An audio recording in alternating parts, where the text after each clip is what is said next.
आबिद सुलेहरी साहब, आबिद कयूम सुलेहरी साहब हमारे साथ मौजूद हैं। बहुत शुक्रिया आबिद साहब आपके वक्त का।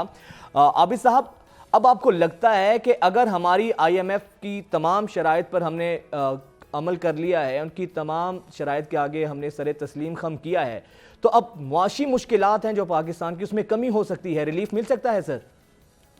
डिपेंड करता है कि कितनी जल्दी स्टाफ लेवल एग्रीमेंट साइन होता है और उसके बाद फिर पाकिस्तान का केस जो है वो एग्जीक्यूटिव बोर्ड जो IMF का उसके पास कब जाता है, क्योंकि जो पाकिस्तान को IMF से रकम की जो रिलीज है वो तभी होगी जबकि स्टाफ लेवल एग्रीमेंट के बाद IMF का बोर्ड उसको अप्रूव करेगा।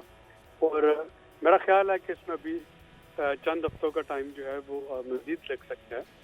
अब इससे पाकिस्तान की जो क्रेडिबिलिटी है, जो क्रेडिट वर्दीनेस है, वो तो इम्प्रूव होगी, लेकिन अगर ये कहा जाए कि वो IMF का एग्रीमेंट होने के बाद पाकिस्तान की मुआशी मुश्किलात सारी ख़त्म हो जाएंगी, तो वो जो मुस्तकबिल करीब है उसमें होता हुआ नज़र नहीं आ रहा है। IMF का मुआहदा बहुत ज़रूरी है पाकिस्तान के लिए, ताकि हमारी क्रेडिट रेटिंग इम्प्रूव हो सके, ताकि पाकिस्तान को जो बाकी मल्टीलैटरल अदारे हैं, वर्ल्ड बैंक, ADB, उनकी फंडिंग जो है उसका असूल मुमकिन हो सके।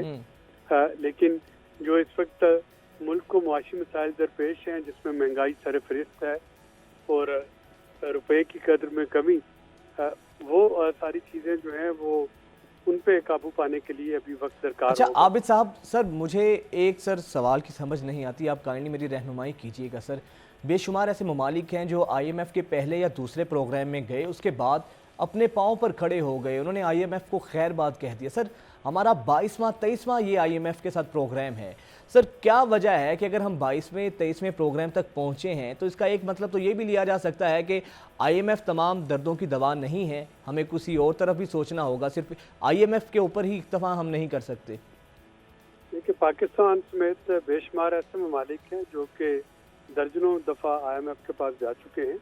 असल मसला ये है कि IMF आपके डॉक्टर की तरह है, मेडिसिन प्रिस्क्राइब कर सकता है और उसके साथ वो आपको ये भी बताता है कि चंद परहेज जो हैं वो बहुत ज़रूरी हैं, कुछ चीज़ें आपको छोड़ना होंगी, कुछ चीज़ें आपको अपनाना होंगी, लाइफस्टाइल मॉडिफाई करना होगा।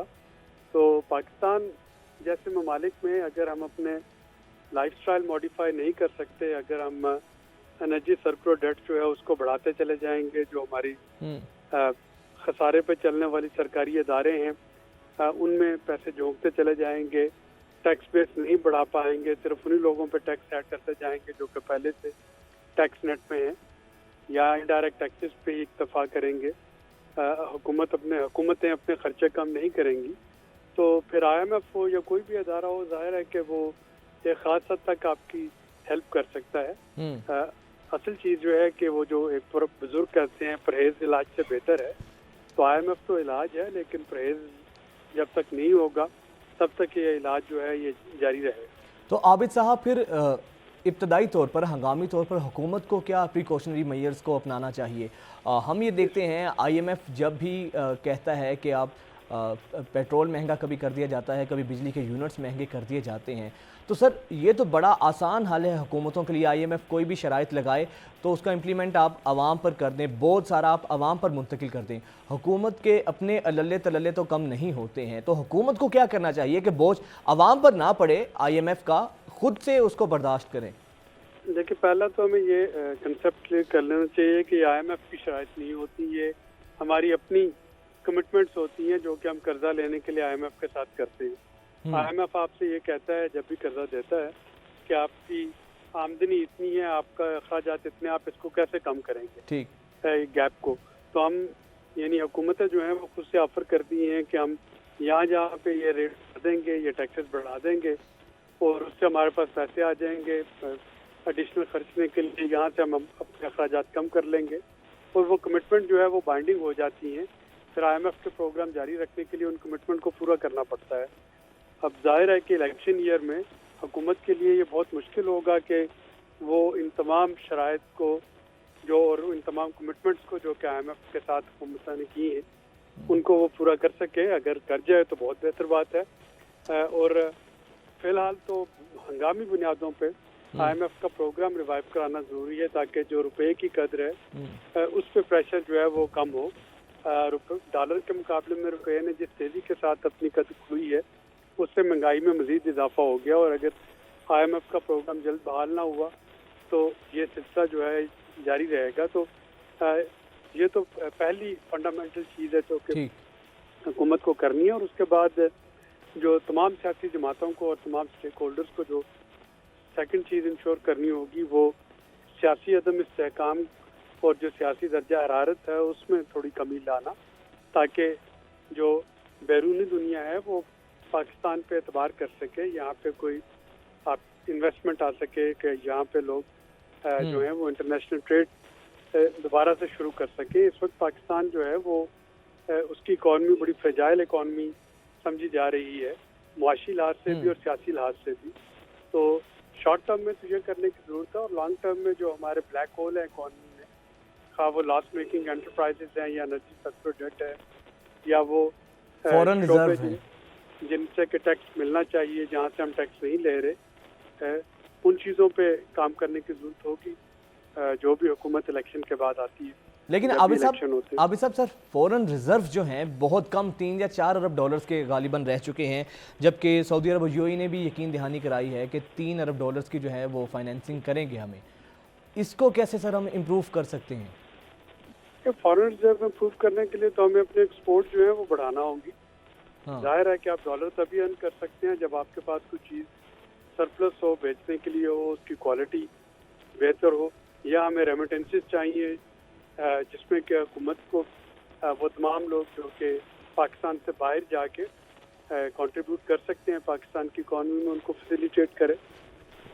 और ये दोनों शोबे ऐसे हैं जिस पे कि बहुत डेडिकेटेड जो फोकस है वो किसी हुकूमत का नज़र नहीं आ रहा कि एक्सपोर्ट जो है चंद सेक्टर्स को छोड़ के बाकी जो वैल्यू एडिशन है उसको कैसे स्ट्रेंथन किया जाए। और स्पेशली जो हमारे तारकीन वतन है जो पाकिस्तान से बाहर जाके रेमिटेंसेस भेज सकते हैं, उनको कैसे फैसिलिटेट किया जाए। आबिद साहब, जो इस वक्त गवर्नमेंट की इकनॉमिकल प्रायोरिटीज़ हैं, आपको लगता है वो बिल्कुल दुरुस्त समत में गामज़न हैं या मज़ीद इस्लाहात की ज़रूरत है गवर्नमेंट को जो कि अभी नहीं हो पा रहे? मेरा ख्याल है कि फ़िलहाल तो गवर्नमेंट जो है वो फायर फाइटिंग मोड में है और जाहिर है कि इकॉनमी फायर फाइटिंग मोड पे बेहतर नहीं हो सकती है, उसके लिए एक प्लान की ज़रूरत होती है। और जिस तरह का जो पॉलिटिकल टर्मोइल चल रहा है, जो पॉलिटिकल सिचुएशन है, उसमें medium term long term planning जो है वो कोई भी हुकूमत नहीं दे पाएगी जब तक कि एक जो टेन्योर प्रोटेक्शन है, एक सेंस ऑफ पॉलिटिकल स्टेबिलिटी है वो नहीं आ जाती हुकूमत। सही सर, आइंदा आने वाले दिनों में अब आपको क्या लगता है महंगाई में इजाफा होगा? IMF की अगर ये जो अगली किस्त हमें मिलती है, IMF के प्रोग्राम में जो हमें रिलीफ मिलता है, या फिर आप समझते हैं अभी मज़ीद टाइम लगेगा महंगाई कम होने में? महंगाई जो है ये तो साल 1.5 साल अभी कम नहीं होगी, क्योंकि ये जो सैलाब का असर है उसको अभी हम इग्नोर कर रहे हैं। जो एग्रीकल्चर आपका आउटपुट है स्पेशली कॉटन का वो बहुत नीचे गिर गया सैलाब की वजह से। अभी भी इस साल में डिपेंड करेगा कि मॉनसून जो है वो कितना शदीद होता है पाकिस्तान में।